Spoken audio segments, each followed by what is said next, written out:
And we're back again with some more tips from Bruiser to get you guys started on Minecraft. Let's jump right in. Another fun way to do some farming is actually to set it up underground.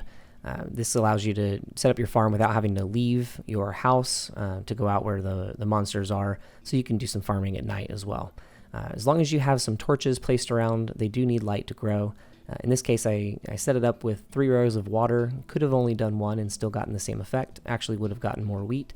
But by putting the water source on just one end, it pushes anything that falls into the water down to the end for easy collection. Just about anything can be grown underground as long as you have light and enough height for the items to actually grow. Wheat only needs 1 block. This section is 3 blocks, again just so it doesn't feel so claustrophobic. Another resource that's easy to find and harvest in Minecraft is the sugarcane. Sugarcane can be used for making maps in early game, which are pretty helpful for finding your way back home, as well as creating books, which you'll need for late game when doing spells and that kind of stuff.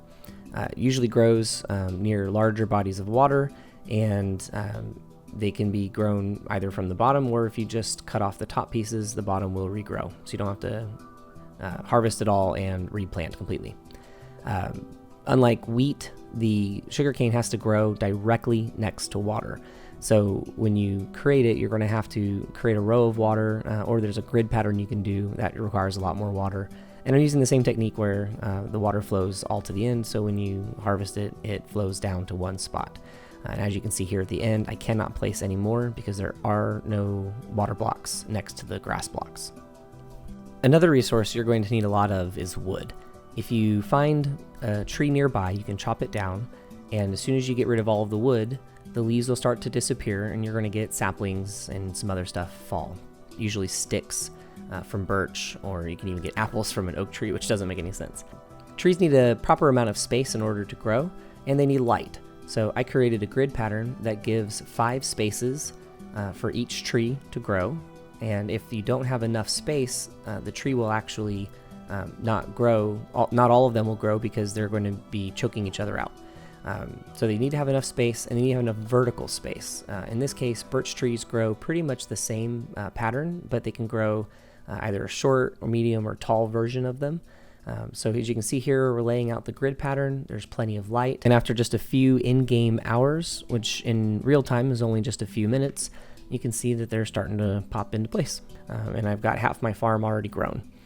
So once you're done growing them, you can just go out and you can chop your tree anytime that you're ready, collect the wood, and then just replant in the same place that the tree grew in the first place.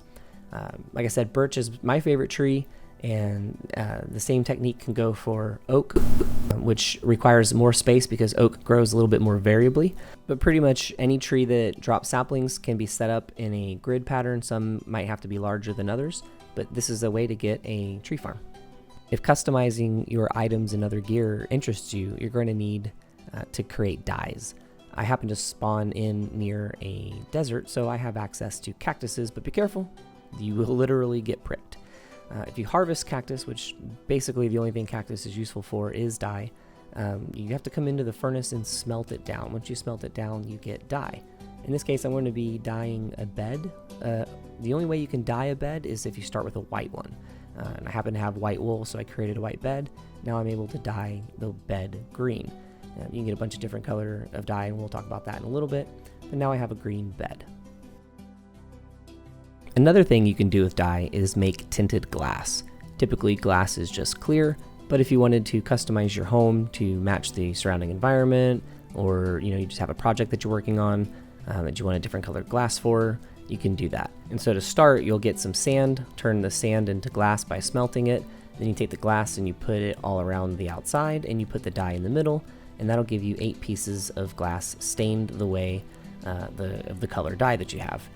In this case, I'm going to make a nice little skylight so I can see easily if it's daytime or nighttime, and then it's really good to put some windows next to your door so you can see if there's a monster hiding around the corner. Looks really nice, doesn't it? Yay! Here's another view with some additional glass that I put around the house. Again, kind of has a nice color to it. It's not just clear.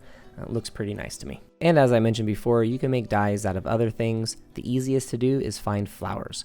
You don't have to smelt anything. You just put the flour in your crafting table and you can grab out a color dye. Now, as we wrap up this video, I just wanted to talk about the difference between walking and running.